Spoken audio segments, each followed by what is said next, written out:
Bali po sa inner areas, yung pang third day, 3 times pa din po lalagyan or isang beses na lang.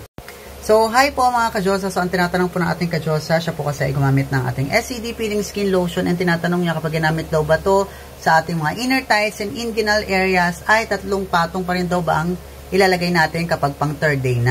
Mga ka-Diyosa, again, kung hindi niyo pa po napanood yung aking mga videos, ayan, sige, sagutin natin. When it comes to inner thighs and inguinal areas, katulad mga kilikili natin, singit, dibdib, tiyan, balakang natin, kuyuko. Yan po kasi mga part na may mga lukot ay sobrang maninipis po yan. Kaya po ina-advise po natin na mag-a-apply tayo once. For example, mag-a-apply tayo ngayong gabi. Huwag natin siyang babasain for 2 days. Pang third day, doon pwede na po siyang maligo. And then, hintayin lang po natin 7 to 10 days kung magpipil po yung balat natin. Ngayon, kung hindi po siya magbabalat in 10 days, sa 11th day, uulitin lang po ulit natin yung procedure. Mag-a-apply ka ulit ng pang 11th day, huwag mong babasain for 2 days. After 3 days, pwede na siyang basa. And then wait again for 7 to 10 days to peel. Ayan po yung bagong procedure na ginagawa po natin sa paggamit ng SCD Peeling Skin Lotion sa ating mga inner thighs and inguinal area.